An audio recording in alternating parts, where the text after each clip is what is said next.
색소폰이 목관악기인 이유가 리드 때문이 아닙니다.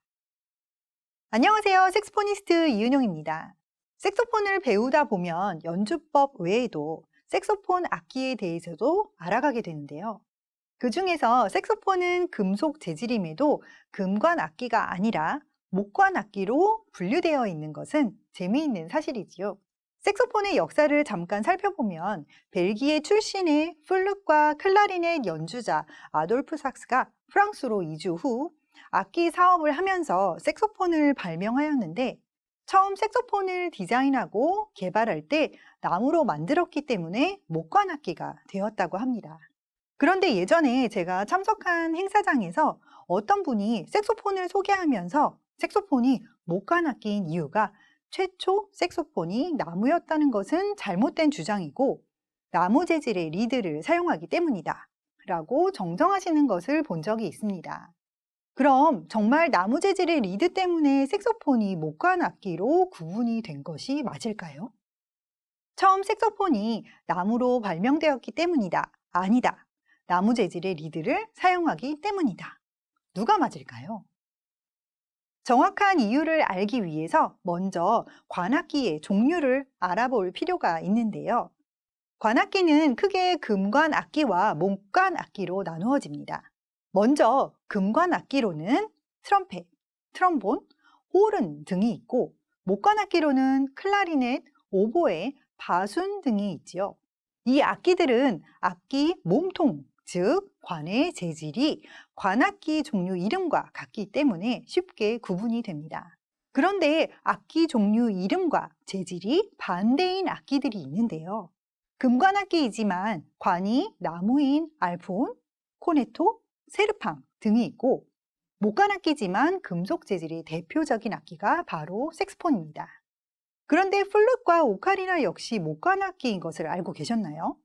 색소폰은 리드를 사용하지만 플룻과 오카리나는 리드를 사용하지 않는데도 말입니다. 이유는 목관악기는 리드를 사용하는 악기와 사용하지 않는 악기로 세분화할 수 있기 때문에 리드를 사용하지 않는 목관악기도 있는 것입니다. 그럼 금관과 목관으로 구분하는 기준이 리드 사용 여부가 아닐 수도 있다면 다른 조건은 무엇이 있을까요? 이번에는 다양한 음정의 소리를 만드는 기계적인 원리의 차이가 있는지 보겠습니다.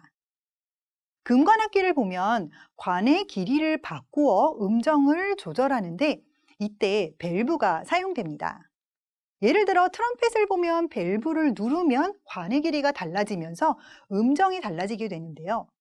그리고 이런 구조로 된 악기는 벨 쪽으로 소리가 나기 때문에 소리의 방향성을 가지게 됩니다. 하지만 목관악기는 밸브 대신 키 개폐를 하여 음정을 조절하는데 이때 키 홀로 공기가 빠져나가게 되죠. 그래서 이런 악기는 소리의 방향성이 없다고 표현하기도 합니다. 참고로 연주를 녹음할 때 이런 구조적인 차이로 인해 악기마다 소리의 방향성이 다르기 때문에 마이크의 위치를 악기의 특성별로 다르게 배치하기도 하는데요. 혹시 음향 전문가가 계시다면 댓글로 좀 더 상세한 설명 남겨주시면 감사하겠습니다.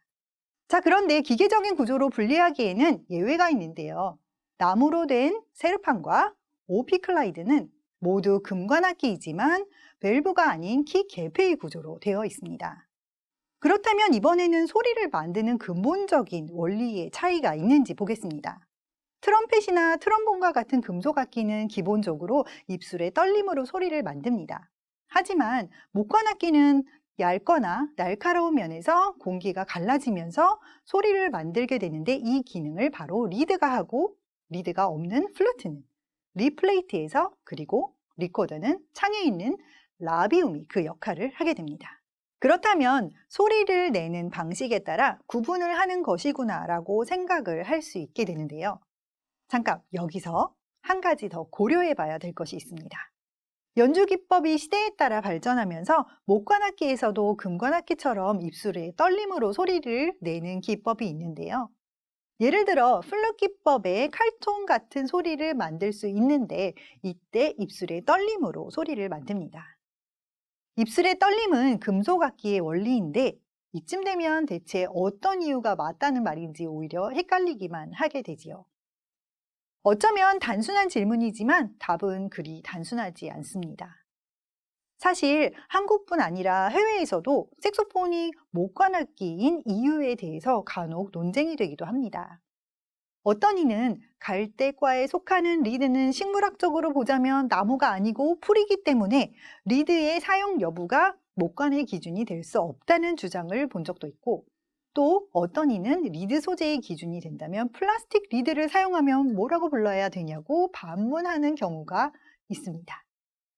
또 어떤 이는 과거에도 관의 소재가 바뀔 때 원래 악기의 구분법을 유지했듯이 최초 악기가 발명되었을 때에 소재를 기준해야 되며, 만약 소재가 바뀔 때마다 구분을 새로 지을 것인가에 대한 주장도 일리가 없는 것은 아니겠지요. 이제 이렇게 정리를 해보겠습니다. 목관악기는 처음 발명되었을 때 나무로 만들어졌지만 시대가 흘러 금속 재질로 발전한 악기도 있습니다. 따라서 금관과 목관악기는 현재 사용하고 있는 관의 재질로만 구분하지 않습니다. 목관악기 중에는 리드를 사용하는 것과 사용하지 않는 악기가 있습니다. 따라서 나무 재질의 리드를 사용하기 때문에 색소폰이 목관악기라고 볼 수도 있지만 그 이유만이 정답은 아닙니다. 목관과 금관악기는 근본적으로 소리를 만드는 원리가 다르지만 시대가 흐르면서 다른 종류의 악기의 특징을 접목시킨 새로운 기법들이 접목되기도 하고, 그렇게 계속 발전해 나가고 있습니다. 악기는 인류 역사와 함께한 오래된 도구이기 때문에 그 역사의 기반을 존중하기 위해서 전통적인 구분법인 금관과 목관으로만 나누었을 수도 있겠지요. 하지만 분명한 것은 아돌프 삭스가 처음 악기를 발명했을 때는 목관이냐 금관이냐의 구분을 짓지 않고 두 종류의 장점을 살려서 새로운 악기를 만든 것이 바로 색소폰입니다. 이제 이 영상의 처음 질문으로 다시 돌아가서, 그래서 결론적으로 색소폰이 목관악기인 이유가 무엇이냐고 묻는다면 저는 이렇게 말씀드리겠습니다. 처음 색소폰이 나무로 만들어졌기 때문에 그 말도 맞고, 소리를 만드는 원리로 인해 리드를 사용하기 때문인 것도 맞다고 하겠습니다. 그리고 나는 맞고 다른 사람은 틀렸다는 논쟁보다는 색소폰의 구조, 관악기의 종류를 이해함으로써 다른 악기를 이해하고 소통할 수 있는 계기가 되었으면 합니다. 클래식 연주에서 지휘자는 다양한 악기를 잘 이해하고 특장점을 파악할 때 훌륭한 앙상블을 만들 수 있게 됩니다. 색소폰은 멜로디 악기의 특성상 앙상블에서 리드를 하는 경우가 많은데, 이때 다른 악기를 이해한다면 분명 더 좋은 하모니를 만들 수 있는 연주자가 될 것이라고 생각합니다. 감사합니다.